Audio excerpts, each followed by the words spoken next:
नमस्कार, डेली निर्मला ब्लॉग्समध्ये आपलं सर्वांचं खूप खूप स्वागत आहे। आज आपण गूळ आणि रवा वापरून सांजोऱ्या बनवत आहोत। सांजोरी हा महाराष्ट्रीयन पारंपरिक पदार्थ आहे।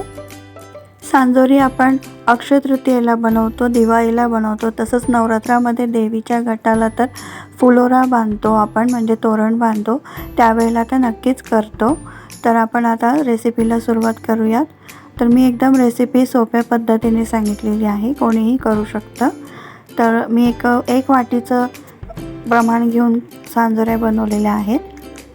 तर कढई गरम करून मी 1 वाटी रवा घेतलेला आहे, बारीक रवा घेतलेला आहे। त्यामध्ये 2 चमचे तूप टाकून आपण रवा चांगला खरपूस असा तांबूस रंगावरती भाजून घ्यायचा आहे। गॅसची फ्लेम जितकी लो करता येईल, म्हणजे जितके मंद ठेवता येईल तितके कमी ठेवायचे आहे आणि मंद गॅसवरती आपल्याला रवा भाजून घ्यायचा आहे। रवा भाजून आता 7 ते 8 मिनिटं होत आलेली आहेत। आपण आता साइड बाय साइड दुसऱ्या बर्नरवरती गुळाचा पाक बनवायला ठेवूयात। पाक म्हणजे अगदी कडक पाक बनवायचा नाही, आपल्याला गूळ फक्त वितळून घ्यायचा आहे आणि 5 मिनिटं उकळून घ्यायचं आहे।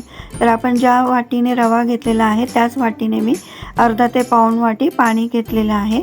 पाणी गरम झालं की आपल्याला पाऊण वाटी गूळ घ्यायचा आहे। तुम्हाला जास्त गोड आवडत असेल तर बरोबरीने सुद्धा तुम्ही गूळ वापरू शकतात। मी पाऊण वाटी गूळ वापरत आहे। तर आपल्याला गूळ व्यवस्थित वितळून घ्यायचा आहे आणि रवाही आपल्याला कंटिन्यू भाजत राहायचा आहे, म्हणजे सर्व बाजूने व्यवस्थित तो भाजला जाईल। आता पाण्याला उकळ आलेली, मी त्यामध्ये गूळ ॲड करते आणि गूळ व्यवस्थित वितळून घ्यायचा आहे। पाक बनवायचा नाही आहे। गूळ व्यवस्थित वितळल्यानंतर अगदी 5 मिनिटं फक्त पाणी उकळून घ्यायचं आहे गुळाचं।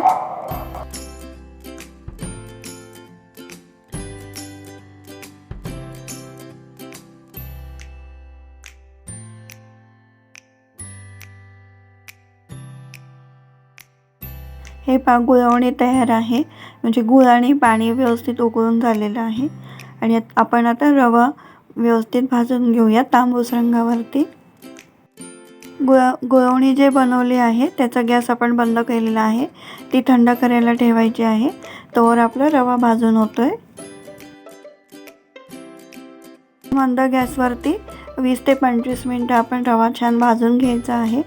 रवा आता व्यवस्थित भाजला गेला, म्हणजे आता आपल्याला बंद करायचा आहे। त्याच्या 5 मिनिटं आधी आपण 2 चमचे खसखस टाकायची आहे आणि 2 ते 3 टेबलस्पून आपण सुकं खोबऱ्याचा कीस घेतलेला आहे। तो अगोदरच जर भाजला ना तर जास्त काळपट होऊ शकतो, म्हणून आता रवा पूर्ण भाजून होत आल्यानंतर आपण हे खसखस आणि सुकं खोबरं ॲड करायचं आहे। ते भाजल्या गेल्यानंतर आपण रवाही व्यवस्थित एका भांड्यामध्ये काढून ठेवायचा आहे आणि थोडा तो कोमट होऊ द्यायचा आहे।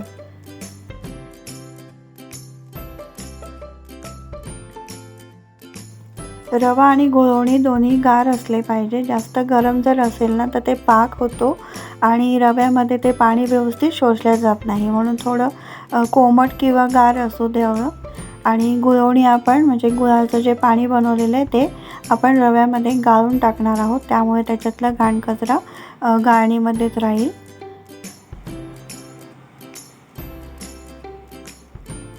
आता व्यवस्थित मिक्स करून घ्यायचं आहे।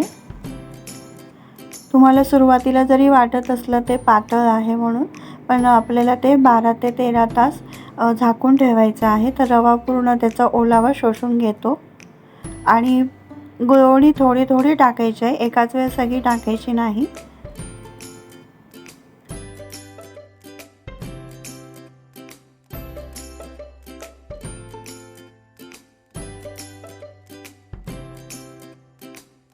कमीत कमी 12 तास तरी आपण हे सारण मुरवायला ठेवायला हवं। त्यामध्ये थोडी आपण वेलची पावडर टाकायची आहे। तुम्ही हे पूर्ण 24 तास जरी ठेवलंत ना तर जास्त छान मुरतं हे सारण। तर व्यवस्थित कालवून घ्यायचं आहे आणि झाकून ठेवायचं आहे। तर तुम्ही 12 तास किंवा 24 तास हे गुळवणी टाकलेला रवा झाकून ठेवायचा आहे।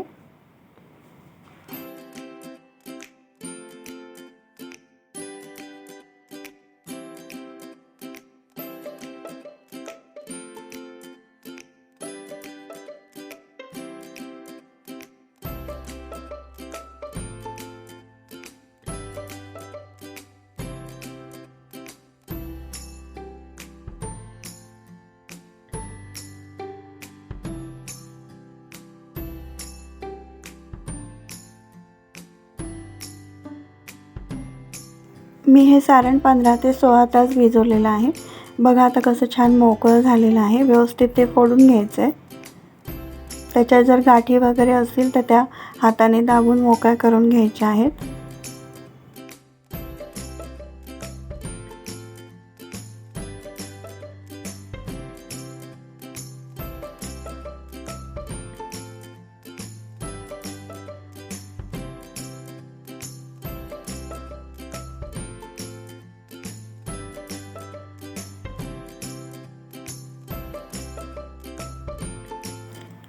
आता सांजोरीच्या पारीसाठी मैदा भिजवून घेऊयात. तर त्यासाठी मी 2.5 वाट्या मैदा घेतलेला आहे. त्यामध्ये एक छोटी पाववाटी रवा टाकते, बारीकच रवा टाकते. व्यवस्थित एकत्र करून घ्यायचे. चवीनुसार थोडं मीठ टाकायचं आहे आणि 3 टेबलस्पून आपण तेल छान कडकडीत गरम केलेलं आहे ते मोहन टाकायचं आहे. तुम्ही तूपही वापरू शकतात मोहनसाठी. व्यवस्थित एकत्र करून पहिले तेल सगळ्या पिठाला चोळून घ्यायचं आहे. थोडं गरम असल्यामुळे एखाद्या चमच्याने तुम्ही मिक्स करा. थोडं हात लावू शकतो. अशा कोमट झाले की आपण हाताने व्यवस्थित तेल सगळीकडे चोळून घ्यायचं आहे पिठाला. त्यानंतर थोडं थोडं कोमट पाणी टाकून तुम्ही पीठ मळून घ्यायचं आहे. थोडं घट्ट मळायचं आहे, जास्त पातळ पण नाही आणि जास्त टाईट पण नाही, असं मीडियम पीठ भिजवायचं आहे. आणि त्याला अर्धा तास आपण झाकून ठेवणार आहोत मुरण्यासाठी, सेट होण्यासाठी. त्यानंतर आपण सांजोऱ्या लाटायला घेणार आहोत.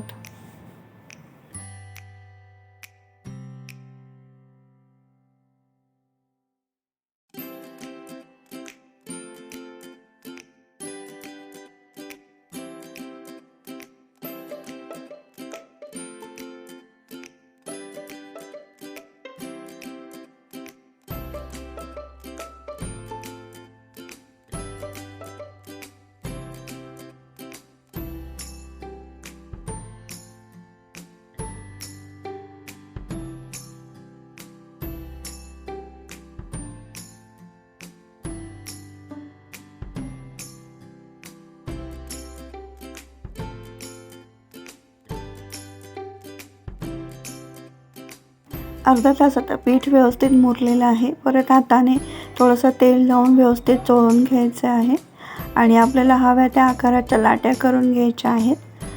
तर लाट्या एकदम पातळ लाटायच्या नाहीत, मीडियम अशा लाटायच्या आहेत.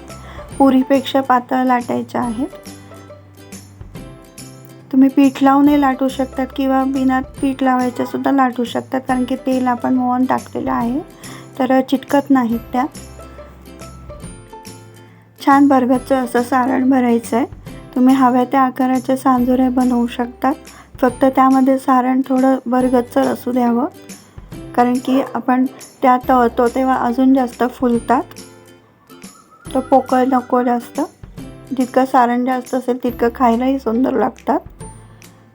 तर एका पारीला आपण तुम्ही कापसाचे जे इयरबड्स असतात ते वापरूनही आपण काठाला पाणी लावून दुसरी पारी त्यावरती चिटकवून घ्यायची आहे. मी इथे बोटानेच पाणी लावलेलं आहे. तुम्ही दूध लावू शकतात किंवा पाण्याचा वापर करू शकतात. फिरकीने व्यवस्थित कात्रण काढून घ्यायचं आहे बाजूचं आणि व्यवस्थित गोल आकारामध्ये कटिंग करून घ्यायचे आहे. थोडंसं मार्जिन राहू द्यायचं आहे काठाला, नाही तर तळताना फुटू शकतात.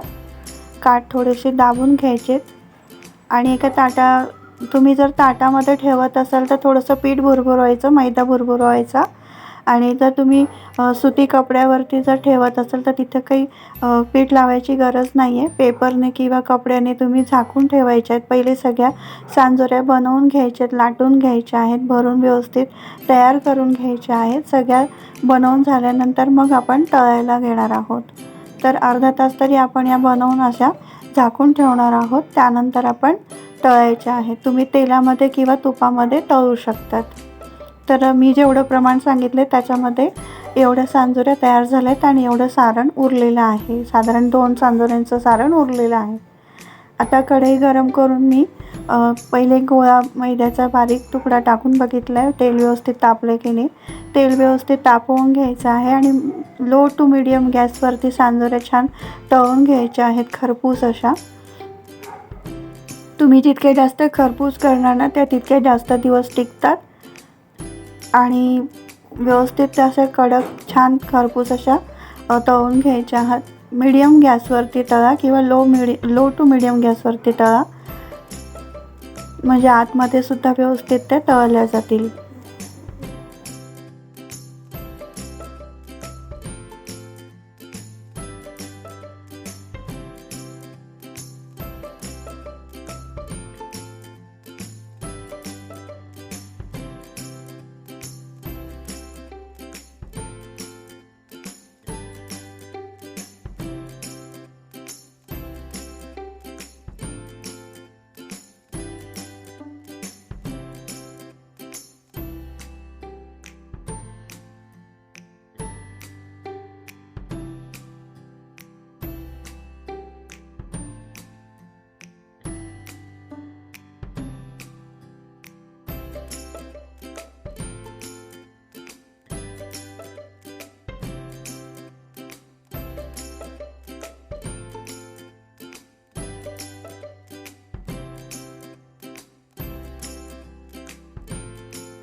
या सांजोऱ्या बनवण्याची प्रत्येकाकडे वेगवेगळी पद्धत असते. कोणी गुळाच्या बनवतात, कोणी साखरेच्या बनवतात. गुळचं प्रमाण कमी जास्त असू शकतं.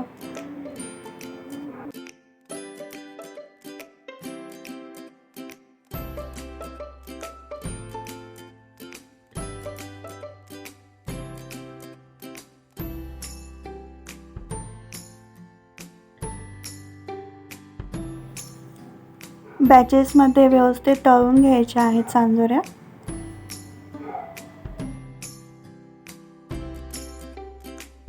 ताटामध्ये काढून व्यवस्थित थंड झाल्यानंतरच डब्यामध्ये भरायच्या आहेत.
तयार आहेत आपल्या गुळाच्या आणि रव्याच्या सांजोऱ्या.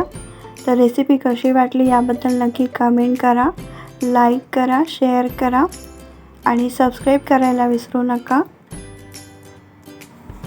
तर भेटूयात आपण नेक्स्ट व्हिडिओमध्ये. व्हिडिओ पाहिल्याबद्दल थँक्यू.